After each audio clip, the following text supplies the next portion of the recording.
Hi, and welcome to our second tutorial in Excel. This time we'll talk about if statements in Excel. So if statements are very helpful formulas that allow us to create some logic, some business meaning that will be set into the spreadsheet. Now, last time we talked about absolute and relative references in cells.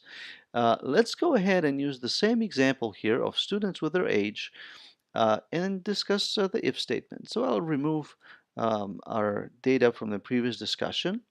And now what we'll try to do is we'll try to flag to whoever's operating the spreadsheet whether someone is an adult or if they are a minor. Of course, looking at age, we can quickly figure this out in our head, but sometimes it might be useful to do either conditional formatting, where you highlight in red background, or to display some words next to the row. So let's see how that happens. The if statement happens by typing in the equal sign, which again is a way to let Excel know some kind of a formula will be taking place. And we start by typing if. Now, following if, we need to open parentheses. First, I will show you how to do it right inside of Excel by just typing things out. And then I'll show you how to do it with the wizard that Excel already has. So now in our if statement, Excel is so gracious as to give us a little feedback and some hints on what arguments being parameters that go into a function. So what arguments are required?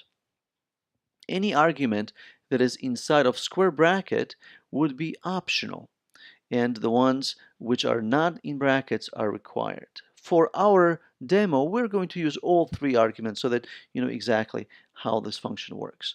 So we start with if. Now it can be uppercase or lowercase, it's okay. Excel will correct it for us.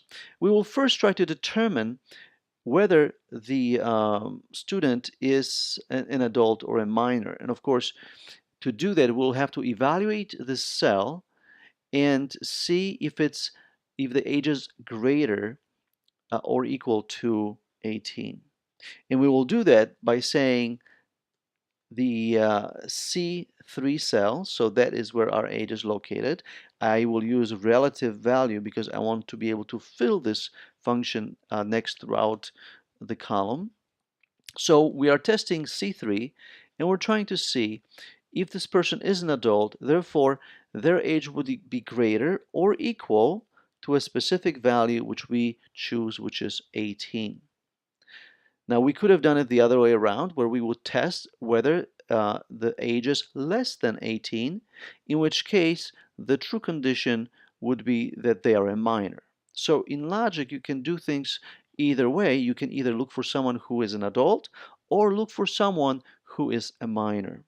So the first part here is the logical test. We put a comma afterwards because the comma simply means this argument is completed, this parameter. So now we're going to tell Excel what to do when this condition evaluates to true. If that's the case, we're going to display adult. That's all we have to do. Please note the double quotes. The double quotes are necessary when we deal with strings or words. When you deal with numbers, you can have relative or absolute cell references. So right now we're going to put a comma, meaning that we've completed the first part of the value if it evaluates to true. And then the second one will say minor, which completes our if function. I'll go ahead and put a closing parentheses and then press enter. So notice that for the first student, we evaluated their age to an adult. Now we'll simply fill the rest, and you can see that it says minor next to the students who are less than 18 years old, and for the student who is 18, it already says adult. So notice that we evaluated if the C3 cell is greater or equal to 18, then it's an adult, otherwise minor.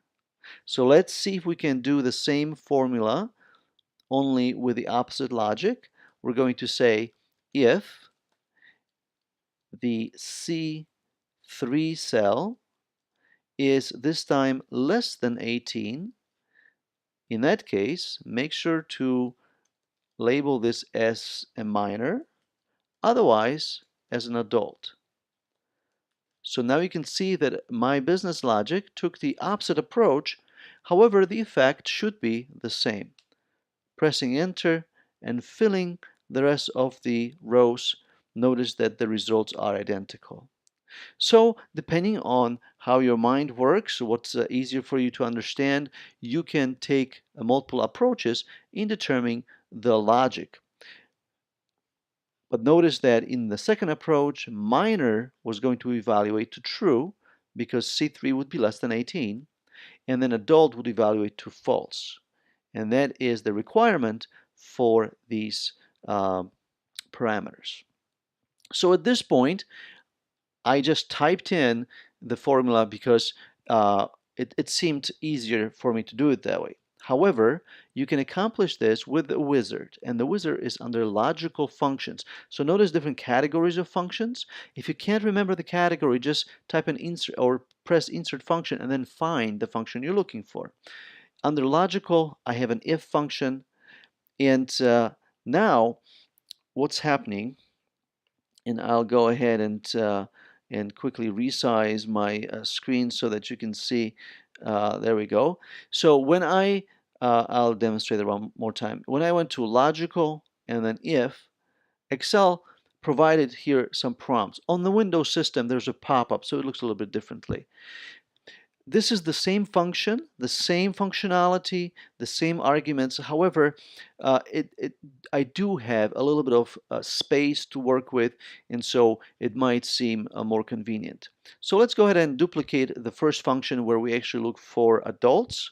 So we'll say the C3 field has to contain values greater than or equal to 18, and this is going to be our test. So notice that the test quickly checked C3 and it said yes, it is true. Then the next row specifies something to do when it evaluates to true, and so we'll display the word adult, otherwise we'll display the word minor. And so when I press done, my formula is completed and I can fill the rest, which is identical to what I did by hand. So you can see that the logical expression is the same and the syntax is the same. So using this help, this wizard, is just fine. Next, we'll talk about the PMT function and the VLOOKUP function and to hopefully clarify some misunderstandings. Thank you.